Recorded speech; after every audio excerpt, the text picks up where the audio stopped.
بسم الله الرحمن الرحیم. امروز لاجیکال اپریترز را میخوانیم و میفهمیم که لاجیکال اپریتر چی می باشد و همچنان مثال های آن را کار میکنیم.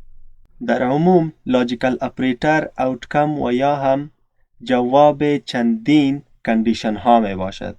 با این معنی که ما چندین کندیشن را یکجا میکنیم و در بین آن از لاجیکال اپریتر استفاده میکنیم تا برای ما یک لاجیک بسازد و نظر به پروگرام ما برای ما جواب بدهد. ما سه نوع لاجیکال اپریتر داریم.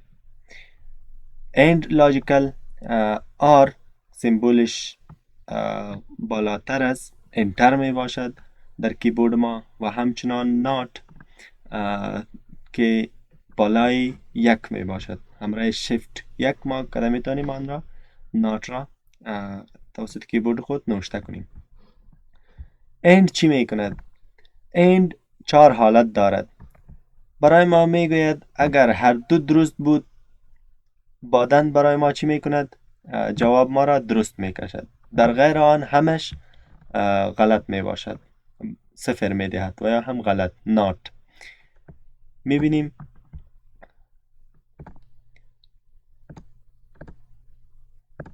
خب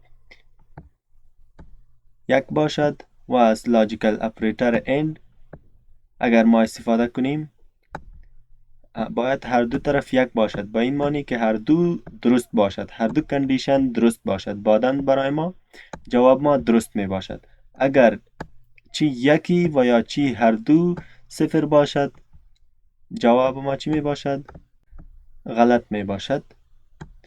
و همچنان اگر ما جاهایشان را تغییر بدیم باز هم غلط می باشد و یا هم صفر. و همچنان اگر هر دو صفر باشه غیر از آنم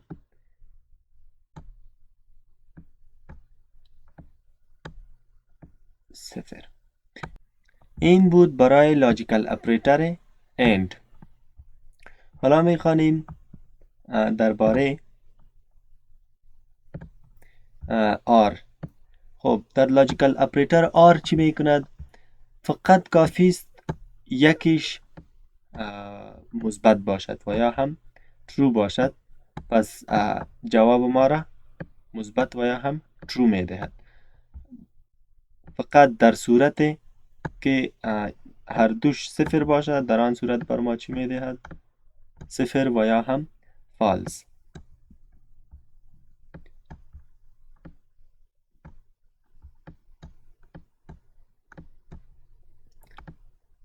در صورت صفر باشد برای ما جوابش را چی میدهد؟ فالس. همی صفر بیخی گندگی کرد.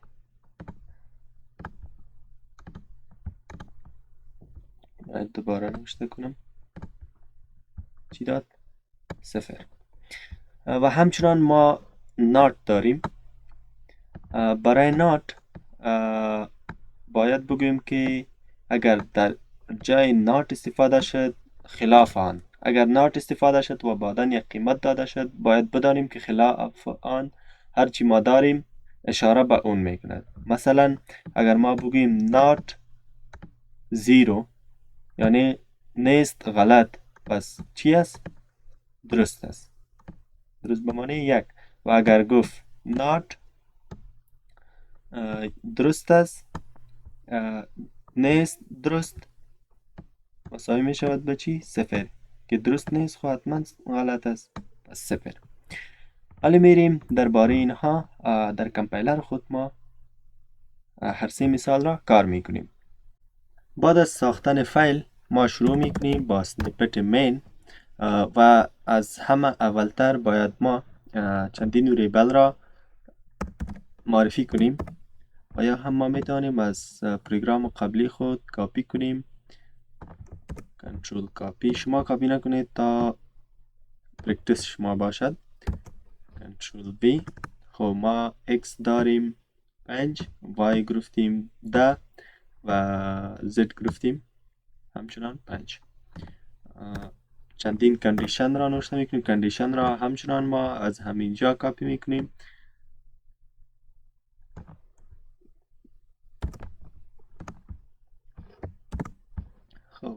ما A داریم X مساوی به Y و B میگوید X مساوی به Y. خب غلط شد. X مساوی نیست به Z، یم غلط است. X بزرگ از Y، X بزرگ از Y یم غلط است. X کوچک از Z یم غلط است. همش را غلط گرفتیم. باید ما خب باید در این تغییرات بریم تا A و B را درست بسازیم و C و D و غیر از آنم غلط است. not true و همچنان true. A و B درست شد و همچنان C و D فالس شد. ما حالی پرینت میکنیم که آیا درست گفتیم و یا هم غلط. پس همین را هم کاپی میکنم از اینجا، کاپی، کنترل V not true تا غلط نشین در اینها و A B C D هر چهار را ما پرینت میکنیم. بعد از کنترل S ما پرینت میکنیم و میبینیم که یک ایرار را گرفتیم. باید چی کنیم؟ هش اینکلود کنیم. استندرد اینپوت آوتپوت را ما اینکلود نکردیم، پس نوشته میکنیم هش اینکلود std io.h. حالا اینکلود شد. بعد از کنترل S ما دوباره کد خود را رن میکنیم و میبینیم که فری ارر می باشد و همچنان A و B درست شد و C و D غلط می باشد. اینجا هم ما نوشته کنم A مساوی به قوس شروع میره در قوس بدم X کنترل B. اینجا B مساوی به و همچنان کنترل X کنترل V. بازم برای C مساوی به راوند بریکت کنترل X کنترل V و در اخیرم برای D مساوی به قوس شروع کاپی کاپی کنترل X کات کنیم و پیست کنیم قوس بند. ما بعد از کنترل S دوباره رن میکنیم و ببینیم که حالا بهتر شد. AB درست می باشد، CD غلط می باشد. پس ما حالا میریم برای لاجیکل اپریتر خود و چندین هر سه مثال را در آن کار میکنیم. پس نوشته میکنیم end A یا G نه یا از خود اسمش استفاده میکنیم end true end. باید ما end R و not را کندیشن تروش را پرینت کنیم و بعدا فالزش را پرینت کنیم. برای همین اول از درست هایش را پرینت میکنیم و نوشته میکنیم چون A و B درست می باشد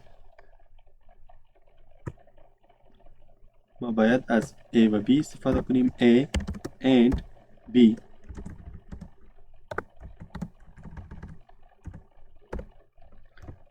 بعد از کنترل S ما اینجا یک بار پرینت کنیم و ببینیم درست و غلط را. خب A و B درست می باشد، پس برای همین جواب این هم درست می دهد. و برای R ما داریم در قسمت از انترن بالا با شفت همان دکمه را کلیک می کنیم در کیبورد خود و اپریتر R را برای ما سیمبلش نوشته می شود. و همچنان ما برای not داریم not equal to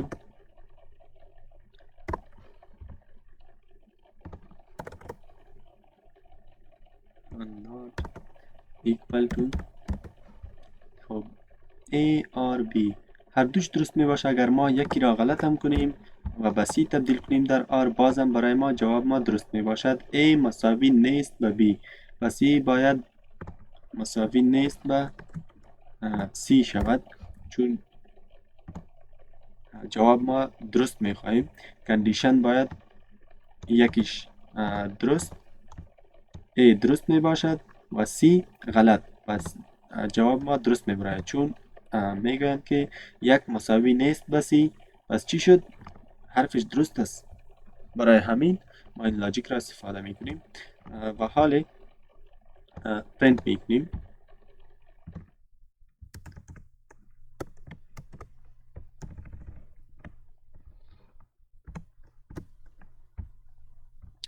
The answer of true and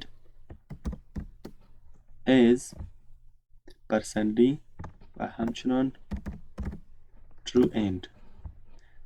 باز هم برای R ما نوشته می کنیم R و برای not اسمش را تغییر میدیم not. اینجا هم از دیگه بکسلش این استفاده میکنم تا خط پایین برود و برای ما واضح تر باشد اینجا هم. و حالا ما برای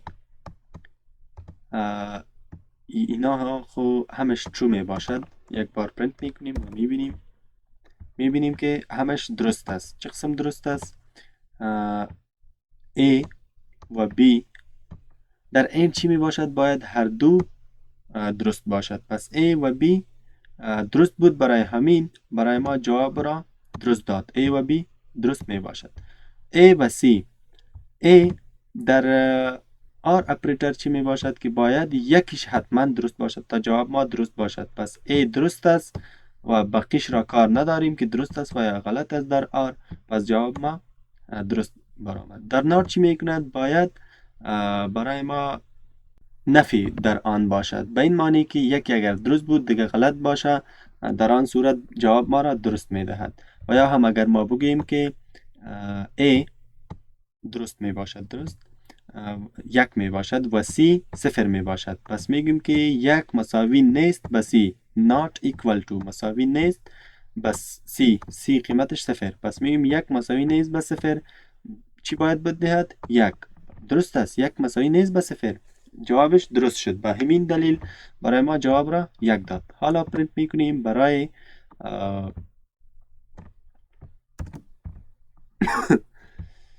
برای فالزش نوشته میکنیم فالز